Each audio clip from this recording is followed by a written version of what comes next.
예, 지난 시간에는 스트레스에 대한 일반론, 개념과 스트레스에 얽혀 있는 여러 가지 이야기들을 했습니다.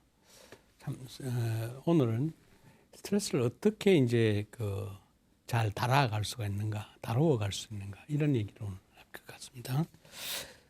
그래서 이제 스트레스를 잘 다루는 방법에 관한 연구들을 쭉 살펴보면 스트레스에 강인한 사람들의 특징이 있어요.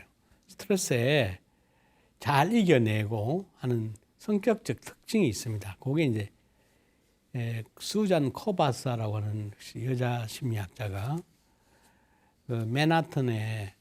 뉴욕의 맨하탄에 이제 같은 환경 속에서 스트레스가 심한 환경 속에서 사업을 잘 해 나가는 사람과 그러지 못하고 사업을 잘 못하고 아프고 뭐 이렇게 좀 그런 사람하고 비교를 해가지고 성격 규명을 해봤어요. 그랬더니 세 가지 특징이 있는 걸 발견했습니다. 그래서 그걸 3C라고 그러는데 3C란 뭘 말하느냐? 첫째 이제 거기 챌린지라고 하는 거예요. 도전감, 아까 지난 시간에 얘기했던 것처럼 스트레스가 오면 그게 응전을 한다. 그런 이제 스트레스 거기에 짓눌려 버리면 안 되니까 도전을 하는 그 도전감이라고 하는 저게 바로 일종의 챌린지가 되는 거거든요. 그러니까 겁내지 말고 딱 보고 도망갈 생각하지 말고 무슨 어려운 일에 그냥 뒤로 돌아서 도망갈 생각을 보통 하는 사람은 아무리 쉬운 일도 도망가는 게 습관화돼 버려요. 그러니 응전을 하는 거예요. 인생은 그런 거예요. 누구나 다 그렇게 하면 성공하죠. 그다음에 두 번째가 이제 통제감을 간다. 지난 시간에 많이 얘기를 했던 게 통제감이에요. 통제감, 컨트롤. 그것도 C자죠. 그 다음에 세 번째 하면 몰입한다. 헌신감이에요. 그냥 빈둥대며 하는 게 아니라 지난 시간에 의미 있고 즐거운 일에 몰입한다 그랬잖아요. 그 몰입이라는 게 커미트먼트입니다. 자, 저렇게 C자가 세 개입니다. 챌린지의 C, 컨트롤의 C, 커미트먼트의 C. 요런 세 가지 성분을 갖고 있으면 스트레스를 잘 이겨낸다. 이걸 발견했어요. 여자 심리학자가. 그래서 3C라고 그러고 저런 세 가지 성격의 특성을 갖고 있는 사람들이 스트레스 하디네스, 스트레스에 강인한 자다. 스트레스에 강인한 자. 이렇게 세계적인 연구가 됐고 이 연구가 널리 활용되고 있습니다. 여러분도 저런 스트레스 와서 도망갈 생각하지 말고 도전하고 도전에 대한 그 능력을 통제할 수 있는 자신감을 가지고 근데 너무 큰 거에다 도전하려고 그러면 안 돼요. 하루가 가지 법무스러운 줄 모른다 하는 속담이 있는 것처럼 다 도전한다기가 다 되는 거 아니거든요. 적이 될 만한데 달라들어야 되지. 사업도 될 만한 사업을 해야 되지. 욕심만 가지고 막 탐욕을 가지고 하면 도전은 그냥 통제도 뭐하고 엉망이 되고 인생 망치고 그렇게 사업도 망치고 그렇게 되지 않겠어요? 그래서 그런 걸 잘 박자를 맞춰서 하시면 좋겠습니다. 그 다음에 이제 이 스트레스에 대한 잘못된 통념이 한 몇 가지가 있는데 이 정리를 한번 해보면 이렇습니다. 우리는 스트레스에 대해서 참 정의도 안 되고 스트레스에 대해서 제 멋대로 얘기한 그런 경향이 있다는 것도 지난 시간에 쭉 얘기했는데 첫째가 말이죠. 성공하기 위해서는 반드시 스트레스를 경험해야 된다. 이런 말을 강조해요. 스트레스를 반드시라는 말은 맞지 않는 말이에요. 성공하기 위해서는 반드시 스트레스 갖지 않고 즐겁게 성공할 수 얼마든지 있는 겁니다. 가만히 진짜 성공한 사람들은요. 일을 즐겁게 하죠. 예를 들면 에디슨 같은 사람은 국민학교 3학년인가 학력이 최고 학력이에요. 근데 평생 발명가를 재밌게 했단 말이에요. 재밌게. 그렇죠? 얼마나 호기심과 재밌게 했어요. 아, 그렇게 발명왕이 되잖아. 그 전기불 이거 발견하는데도 몇천 번, 몇천 번 잊어버렸는데, 전에는 알았었는데 지금 기억이 안 나네요.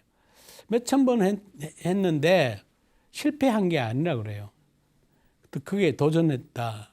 시행에 트라이얼 했다. 이렇게 얘기해요. 한 번 성공을 얻기 위해 가지고 수천 번 도전한 거예요. 그러나 즐겁게 한 거예요. 실험하였다. 실험했다. 그렇게 생각을 가지면 노력을 해도 참 보람을 얻고 성공하는 겁니다.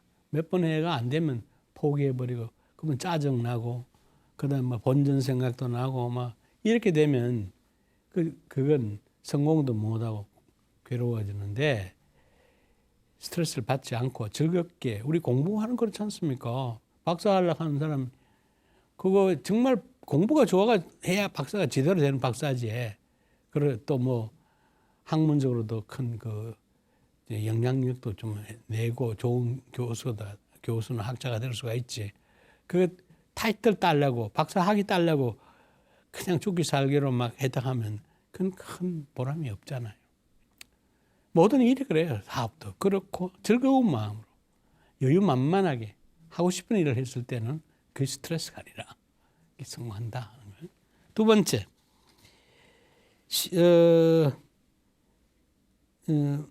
두 번째가 모든 스트레스는 다 나쁜 것이다. 이런 또 통념이 있어요. 안 해요. 우리 지난 시간에 스트레스는 두 종류가 있다고 그랬죠. 하나는 유 스트레스, 즐거운 스트레스. 하나는 싫은 스트레스, 즐겁지 않는 스트레스, 디 스트레스. 그죠? 봐요. 유 스트레스는 즐겁고 의미 있는 일에 몰입하는 거. 우리가 인생이 그런 것만 해봐요. 얼마나 발전하고 행복하고, 그건 바로 행복으로 가는 길이라고 그랬지 않습니까? 그런 걸 찾아가라 말이에요. 그거를. 잘못된 거죠, 그것도. 그 다음에 세 번째, 피하면 스트레스는 없어진다. 천재 이런 얘기가 돼 있어요. 사람들은 이렇게, 그냥 스트레스 오면 피하면 된다. 그러니까 피하라는 거예요. 더 큰 화를 불러들인다. 스트레스는 직면해야 돼요. 부딪히면. 생각보다 모든 고통은 적습니다. 우리가 연애 이제 할 때 그렇잖아요. 내가 사랑하는 여자한테 편지를 하나 전하려고 그러는데 거절 하나 못 갖고 싶어가지고 진짜 도전 못 하거든요. 그런데 어떤 용기는 나는 다 해가지고 딱 전했는데 확률은 내가 10%밖에 성공할 수 없다고 생각을 했는지 모르는데 실제로 해보면 확률이 50%. 생각하는 것보다 훨씬 적단 말이에요. 그렇죠? 그게 용기란 말이에요. 거절당할 거에 대한 너무 크게 평가를 하는 거거든요. 그래서 이 스트레스는 다 나쁘고 다 피하려고 하는 그런 게 아닌데 스트레스는 부딪혀보면 별것 아니다. 인생이 살아보면 그래요. 별것 아닌 거예요. 내가 관념적으로 상대의 그 스트레스를 굉장히 부풀는 거지 실제로 스트레스는 그렇게 아주 실제적으로 그렇게 두렵거나 무섭거나 그런 게 아니다 하는 거예요. 관념적으로 그렇게 만든 거다 하는 거예요. 그 다음에 네 번째가 스트레스에 나는 포위되어서 사면이 포위되어 있어서 갈 길이 없다. 이런 사업하는 사람들 그렇게 말해요. 지금 갈 길이 없다. 완전히 그냥. 우리나라 지금 경제를 막 그렇게 비판하는 사람 많아요. 지금 엉망이라고. 그거는 어느 때도 그런 말 안 한 적이 없었어요. 그렇죠? 안 어려운 지 언제 있었어요. 우리가. 오늘 막 어려운 게 아니거든요. 그 중에서 사업 잘해가는 사람이 많이 이 중에서도 이 현실 속에서도 잘하는 사람도 있고 사업이란 건 맨날 잘 되는 건 아니잖아요. 약간의 고비가 있다가 또 그걸 또 풀어가고 또 넘어가고 이렇게 하다 보면 점점 더 성장해가고 발전해가는 건데 그냥 전면적으로 부정하고 언제나 좋다 할 때만 있었습니까? 안 될 때도 있고 좀 될 때도 있고 이렇게 해서 전반적으로 그 고통은 있게 마련이지만 그 속에도 역사는 발전해 가는 거고 그런 거다. 그러니까 우리가 이제 이 통념이란 거는 잘못된 신화예요. 잘못된. 여기에 사로잡혀 있으면 안 된다. 이 통념을 깨고 나와야 된다. 그것이 용감한 것이고 발전하는 것이고 스트레스를 이기는 거예요.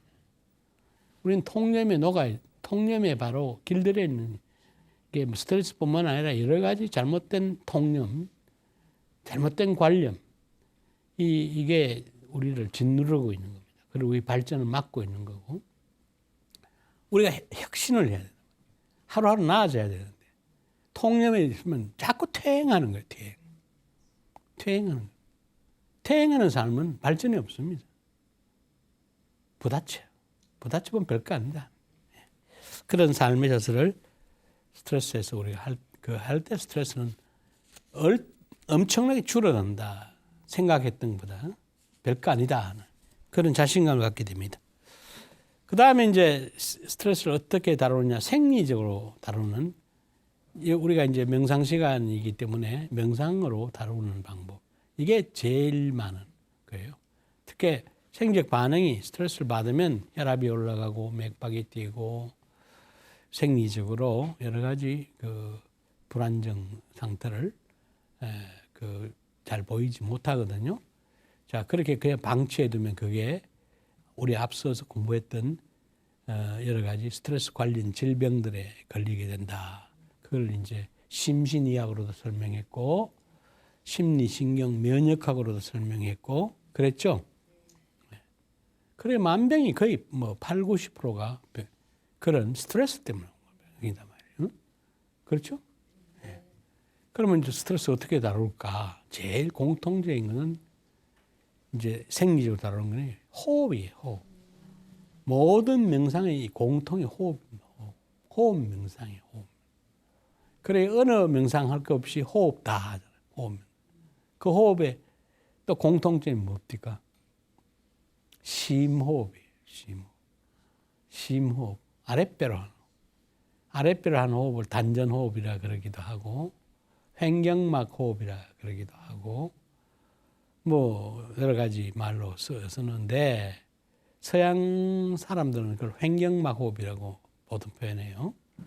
횡격막이라는 건 가슴 부위하고 이 흉추 여기하고 그 다음에 요부, 그러니까 배 부위를 가른 가로막이 막을 횡격막이라, 가로막이 막이라 그렇게 말해요.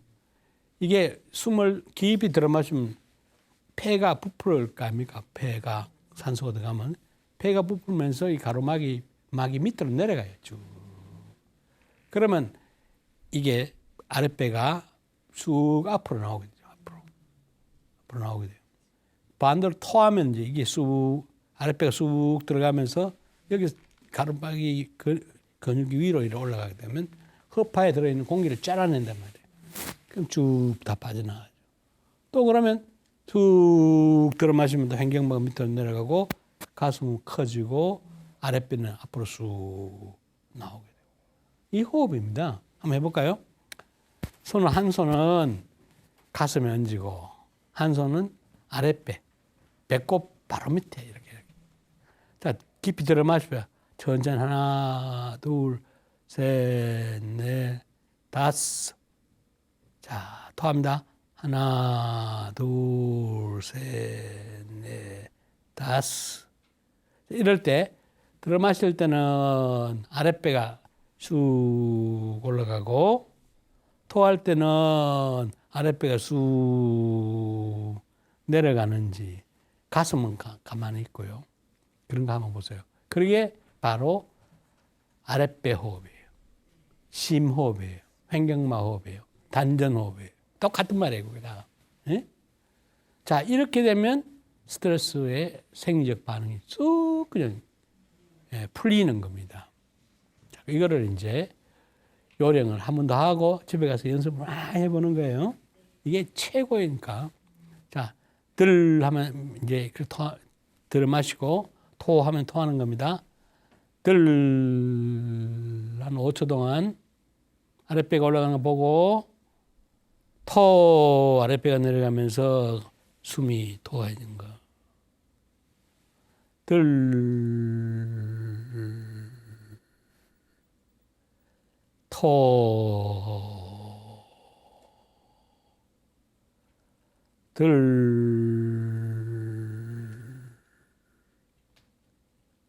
토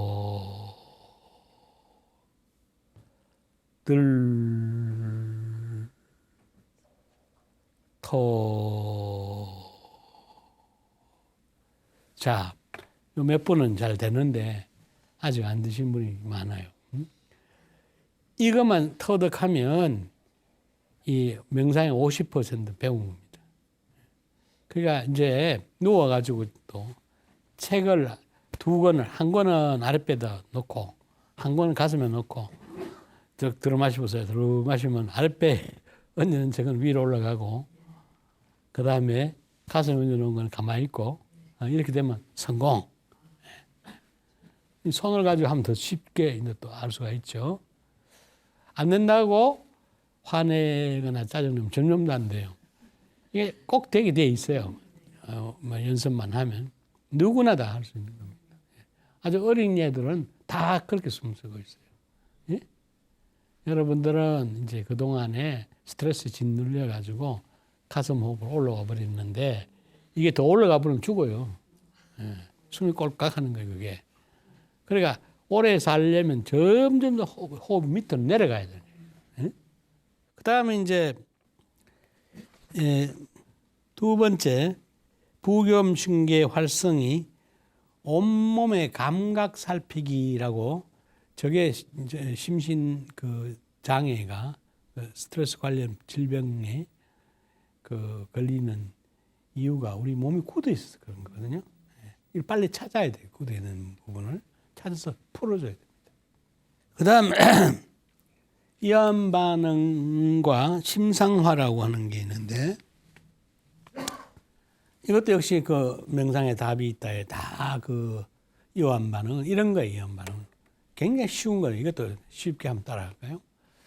만트라 명상이에요. 만트라라는 말 들어봤는지 모르겠는데 뭐 여기다 불교 신자라고 한다면 이제 이런 거를 관세음보살 정도 아마 쉽게 해놓고 아까 호흡 명상 있잖아요.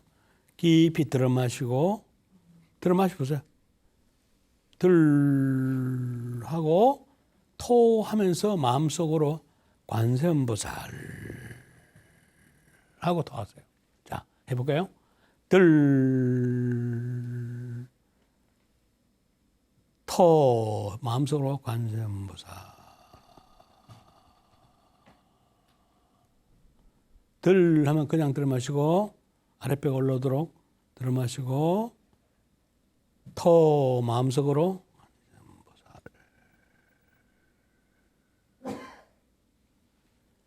들 하고 토하면서 관세음보살 이렇게 하는 겁니다. 그 다음에 심상화라고 되어 있는데 이 심상화는 여러분이 이걸 이미지 요법이라 그러기도 하고요. 또는 비주얼리제이션이라고 해서 심상화라 그러기도 한데 이 가만히 고통받고 힘들 때 아주 여러분 이상적인 장면을 머릿속에 상상하는 겁니다. 예를 들면 백두산 천지를 한번 올라가 보셨다면 한 천지를 보셨다면 그 아주 신비하잖아요. 저는 백두산 천지를 한 2번 올라가 봤는데 내가 세상에 본 중에서 가장 신비하고 신기한 곳이었어요. 다른 그보다 훨씬 더 높은 고도에 올라가서 호수를 본 적도 여러 군데가 있는데 그런 신비함을 못 느꼈는데 몰라요. 제가 본 백두산의 그 천지는 엄청난 신비감을 느꼈고요. 그래서 그것이 이미지화해서 제가 가끔 이용을 하고요. 그 다음에 이제 스트레스를 관리하는 이제 일반론을 얘기할게요. 이것도 굉장히 중요한 건데 스트레스를 어떻게 관리할 것인가. 삶 속에서 스트레스를 피할 길이 없다 그랬고 스트레스는 뭐 삶 속에 만날 따라다니는 건데 잘만 관리하면 양념이 돼서 삶의 비타민이 되고 삶의 활력소가 되는 거니까 첫째, 통제감을 기른다. 통제감. 이거는 자신감과 비슷한 거예요. 자신감. 통제감을 갖지 못하면 사업도 못하고 아무것도 못해요. 도전을 못하는 거예요. 쥐를 가지고 실험을 했는데 너무 유명한 실험이에요. 쥐가 한 그룹의 쥐는 전기 충격을 피할 수 있어요. 왜냐하면 불이 오고 발바닥에 전기 충격이 오니까 불만 오면 도망가 보면 돼. 다른 방으로. 그런데 다른 쥐는 똑같은 유전적인 혈통을 가지고 있는 쥐인데도 이거는 도망갈 길이 없는 거예요. 불이 왔다 그러면 그 다음에 꼭 충격이 와요. 도망갈 길이 없으니까. 피할 수 없는, 통제할 수 없는 놈이에요, 이거는.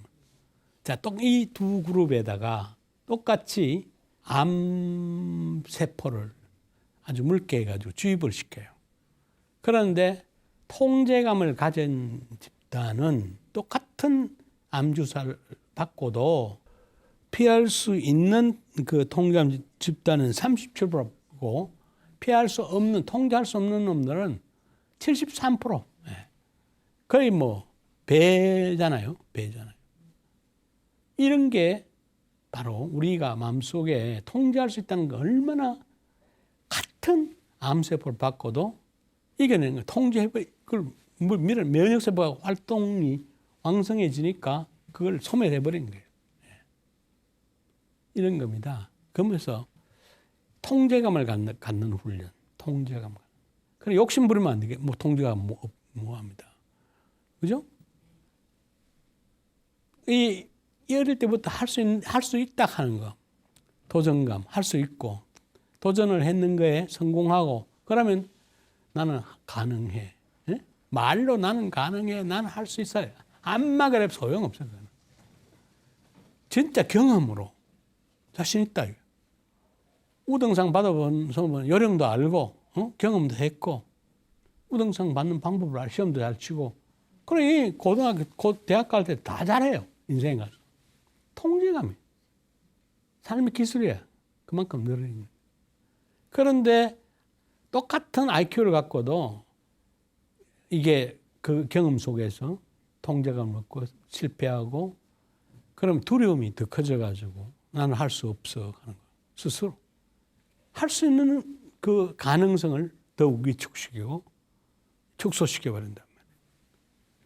그래서 이제 이 가능한 것부터 시작해가 올라간다면 할 수 있다 이런 얘기입니다. 예, 너무 처음부터 욕심 가지면 좌절밖에 생길 수밖에 없어요. 애들 키울 때도 그렇게 키워야 돼요. 할 수 있는 것부터 가르쳐요. 너무 잘하면 좋죠. 어려운 과제도. 애. 그러니까 그걸 할 수 있는 애가 잘 있나요? 예. 하나 앞에 자기는 했나? 자기도 뭐 해놓고 막 모아놓고 무력하고 그거 안 되는 거예요. 자기 욕심이 되는 거예요. 예? 그래 애 할 때마다 참 격려해주고 보상해주고 너는 할 수 있어. 이렇게 해 나가면 그애는 웬만한 어려운 것도 잘 해나간다고요. 자, 이게 중요한 거고 이 통제감을 갖지 못하는 직업군들 이게 이제 케레삭이라는 사람이 연구한 건데 밑에 그 버스 운전사, 항공 통제사, 그 다음에 비서직, 간호사 이런 사람, 순경 뭐 이런 사람들, 경찰 말이죠. 이런 사람은 고혈압, 심장마비 많이 걸린다. 이 순경들이 과로에 죽는다고 경찰들이 그렇게 말하는데 정말 업무가 고된 거예요. 술 먹은 사람 달아야 되지, 뭐 하는 사람 달아야 되지. 참 경찰이 힘든 일입니다.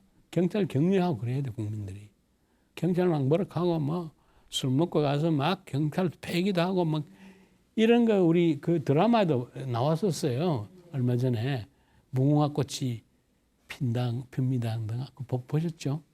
나도 열심히 봤는데 그 여순경 얼마나 잘합니까? 예? 그 스트레스가 많은 직업입니다. 간호사도 엄청 스트레스가 많은 거예요. 환자한테 시달리죠. 그다음에 환자 부모나 환자 그 보호자한테 시달리죠. 의사한테 시달리죠. 간호사가 남편한테 시달리겠죠. 집에 가면 애들한테 시달리겠죠. 정말 아무리 천사라 하더라도 정말 너무 많이 시달리는데 안 됐더라고요. 정말 제일 스트레스 많은 직업이 간호사입니다. 정말로 그래도 따뜻한 마음으로 환자한테 접근하고 고마움을 느끼고 공감하고 그렇게 해 주셔야 좋을 것 같아요. 민원을 처리하는 부서에 있는 사람은 구청 직원이고 동직원이고 어디 할 것 없이 다 스트레스 받아요. 사람이 전별납니까? 막 그냥 뭐라 하고 잘한 건 온데간데 없고 뭐 하나만 잘못하면 뭐 난리 나잖아요. 자, 그 다음에요. 또 통제감이 굉장히 중요한데 두 번째 우리가 상황은 통제할 수 있어요. 스트레스 상황은 통제할 수가 없다고요. 상황은 이미 일어나고 있는 거고 어머님의 죽음, 아버지의 죽음 어떡할 거야 내가? 에? 내가 마음대로 뭐 하죠? 그러나 그런 상황이 일어날 때 내 반응은 대처할 수 있다 그랬죠? 뭐로? 아까 호흡 명상 이런 거 명상을 통해서 대체할 수 있어요. 언젠가 시간이 있으면 이제 이런 명상에 대한 얘기를 또 할 시간을 가집시다. 이 상황을 우리가 이겨낼 수는 없더라도 그 다음에 반응은 충분히 대체해 나갈 수가 있다. 이 자신감, 이 가지고 명상을 배워야 되는 겁니다. 그러니까 일어나는 상황마다 상황에 대해서 나무래고 뭐 이럴 수는 없어요. 시험에 떨어진 걸 왜 할 건데? 뭐 그 상황을 내가 뭐 어떻게 역전할 수가 있나? 그러나 그때 뭐 그 왔을 때 온갖 고통스러운 신체적인 반응은 다룰 수가 있거든요. 그렇게 나가는 걸 배워야 되는 겁니다. 근데 미국에서 이제 예일 대학에서 한 연구인데 100세 이상 살아도 노인들의 특성을 조사해 봤더니만은 사고의 탄력성, 통제 능력. 그런데 우리나라 노인이 되면 사고가 일반적으로 굳어진다 그러잖아요. 그죠? 그런 게 아니라 이 사고의 탄력성이라는 것은 적응 능력을 말하는 거예요. 오래 살려면 적응 능력이 있어야지 오래 사는 거예요. 그러니까 외골수만 부리고 외고짓만 하면 그건 적응이 아니라 퇴행이에요. 퇴행. 노망이에요. 그게. 자, 그러니까 나이가 들어도 얼마든지 사고를 젊은이가 같이 할 수 있고 같이 가족과 같이 호흡하고 한다는 건 자기의 선택사항이에요. 그런데 그건 자기 생각 하나 안 바꾸고 모두 자기한테 잘해주기를 바라요. 옛날식 사고로 한다면 변화하는 오늘날 시대에 그게 맞겠어요? 안 맞죠. 대접 못 받죠. 그래가지고. 그래서 빨리 사고를 바꾸는 거예요. 예? 제발 좀 이 구습에서 좀 타파하는 거. 정당도 그래야 새로운 국민들의 표를 얻을 수 있는 정당이 되고, 교회도 그래야 되고, 사찰도 그래야 되고, 모든 집단들이 학교도 그래야 되고, 새로운 니드에 맞춰가야 되는 거예요. 그죠? 니드에 못 맞추면 그건 적응이 아니잖아요. 퇴행이에요. 그건 발전이 아닌단 말이에요. 한 개인도 마찬가지인 겁니다. 그래서 사고를 끊임없이 적응해가는 게 생존의 무기입니다. 그 다음에 이제 통제감 다음에 중요한 게 지지감이라고 하는 거예요. 지지감. 이건 외롭지 않다는 겁니다. 지지해주는 사랑해주는 집단이 있다는 거예요. 오늘 우리 인류가 직면하고 있는 가장 어려운 문제가 지지감이 없다는 거예요. 외롭다는 거예요. 외롭다. lonely crowd라는 말을 써요. 외로운 군중이라고 해요. 수많은 사람들이 서울역에서 만나는데 하루에 수십만 명이 마주치는데 한 사람도 나를 지지해 주는 사람이 없어요. 나를 알아주는 사람도 없고, 내 불쌍하다고 나한테 밥 한 끼 사주는 사람도 없고, 뭐 따뜻한 인사해 주는 사람도 없고, 그렇죠? 제가 휴대폰이 없어 지금 넣고 와버렸는데 의하다가 집에서 잘못 실수해가지고 건지도 뭐하고 지금 사고 나버렸는데 이걸 전화를 걸 데가 없는 거예요. 전화 번호를 안 돼 하나도 없는 거예요 지금. 예? 한 군데도 없는 거예요. 정말 외롭다 하는 생각을. 거기를 다 이렇게 알게 모르게 연결되어 있었는데 모든 스케줄도 거기 오늘 차표도 그거 들어 있었는데 벌써 차표부터 없는 거예요. 30분 정거장에 먼저 와가지고 확인을 한 거예요. 이제 내가 이렇게 예매를 했는데 스마트폰이 없으면 못 찾겠는데 해달라니까 막 화를 막 내더라고. 그래서 그만큼 우리가 지금 이 외로운 사회 속에 던져져 있는, 내가 괴롭다 그러도록 누구 하나 동정해 줄 사람도 없는 거고, 이게 바 스트레스를 많이 받는 겁니다. 그러니까 이 지지해 줄 수 있는 집단들, 그게 에벨리고의 반대. 에벨리고라는 건 지지자가 없어져 가는 거예요. 없어져 가는 거예요. 친구도 동창 그냥 형식으로 이게 동창들 만나서 했던 건 아무 의미가 없어요. 그 중에 친한 친구 있잖아요. 욕도 서로 하고, 뭐 우리 집에 신세 지고 가고 내가 그 집에 가 신세 좀 졌고 이런 친구들, 술 먹고 서로 뭐 한번 뭐 실수도 하고 뭐 이렇게 했던 친구는 서로 볼치불을 다 보였기 때문에 서로 감사할 게 없어요. 예? 다 뭐 비슷한 인간 뭐 이렇게 돼 있단 말이에요. 이런 사람들은 공감을 느끼고 호감을 느끼고 인간애를 느낀다. 다 논리적으로 경쟁하고 막 뭐 1, 2등 다투고 하던 애들은 친구가 아니죠. 경쟁자, 영원한 경쟁자. 정서적으로 지지자가 아니다 이 말이에요. 그래서 여러분들은 그런 지지자가 아니라 서로 이해하고 마음으로 서로 나눌 수 있는 그런 이런 인간적인 친구들을 많이 갖는 게 스트레스를 이겨내는 겁니다. 그래서 오늘날 먹고 살고 물질적으로는 다 유복하고 풍성하게 됐는데 심리적인 외로움 때문에 치매에 걸리고 암에 걸리고 그렇다고 하는 거죠. 네. 자, 그 다음에 마지막에 해소감을 가진다. 해소라고 하는 거는 이제 카타르시스 시킨다 이런 얘기도 되는 겁니다. 가슴에 담고 있는 거를 풀지 않으면, 해소시키지 않으면 병이 생긴다. 네. 그 우리 병 중에 제일 무서운 병이 마음의 병입니다. 감정의 병이에요. 감정을 조절 못하면, 풀지 못하면 병이 걸리는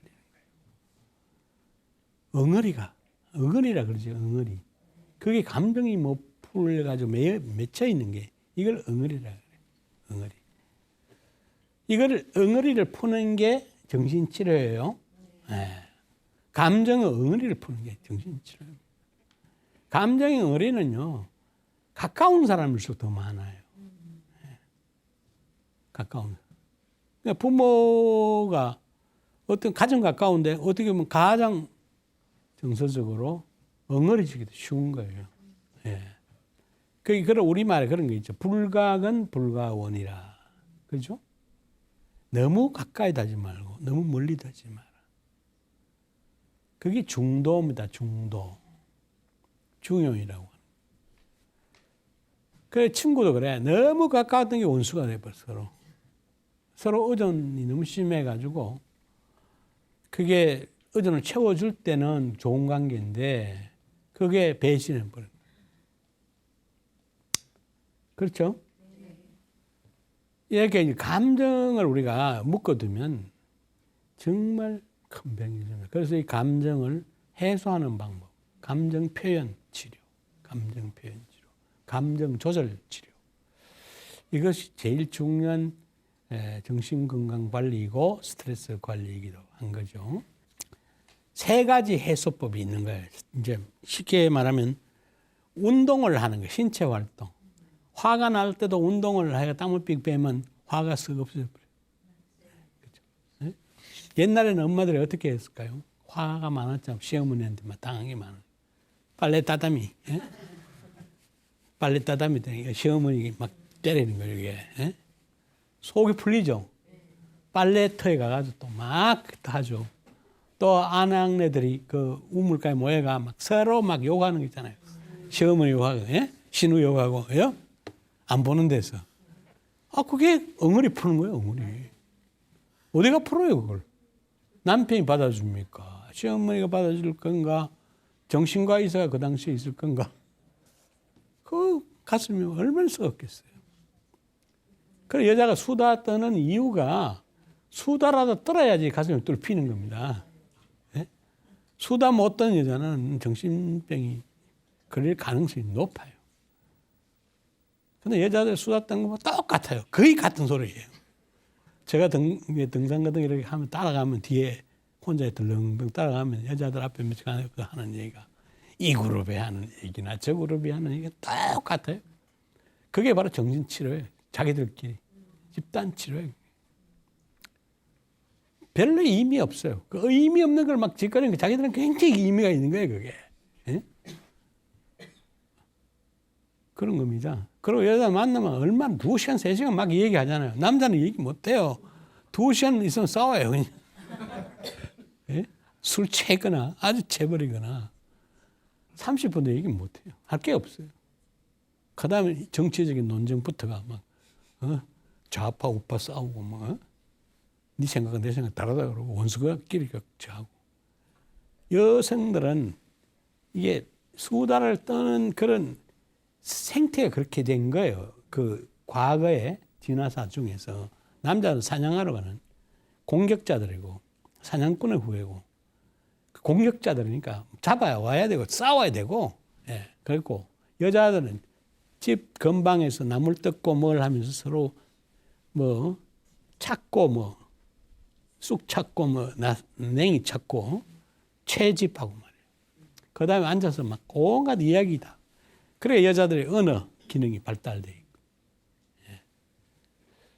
그런 겁니다. 남자들은 수학 같은 거 이제 공간 잘 이해해야 되니까 예. 위치, 공간 이런 걸 잘 알고. 그래서 자동차 몰아보면 여자들은 길치가 많고 남자들은 길을 잘 알고. 그리고 여자들은 이야기를 잘하고 정감이 있고 말을 잘하고 국어 성적, 영어 성적 다 남자보다 높고. 요즘 사회가 그런 식으로 분화돼가 요즘은 패션 사회, 뭐 미디어 사회, 언어 사회, 뭐 이러니까 여성이 더 우위인 거예요. 남자는 이게 공격적인 유목하고 축산하고 그다음에 그 사냥하고 수렵하고 이럴 때 아주 우위를 보일 수 있는데 지금 세상이 달라졌지 않습니까? 뭐 이런 것도 굉장히 큰 변이 되는 거죠. 어떻든 가나 가슴에 쌓아두면 병이고 풀어내면 해소.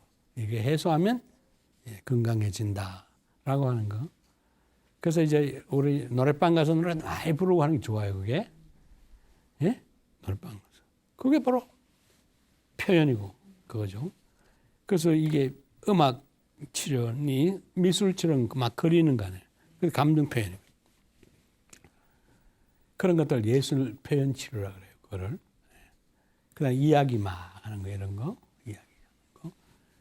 이게 수필 같은 거 말이죠. 가슴에 묻혀 있는 걸 일기같이 써놓으면 이게 병이 치료가 되는 거예요. 문학 치료. 그 가슴에 있는 거를 표현하라. 다 세 가지 중입니다. 하나는 통제감을 갖는다. 두 번째 지지감을 갖는다. 그 다음에 세 번째 표현을 한다. 이렇게 나가면 스트레스는 우리와 이제 이별을 할 수가 있다. 삶 속에 이걸 그냥 생활화해 놓으면 그렇게 되는 겁니다. 건강한 삶을 살아가시기 바랍니다. 감사합니다.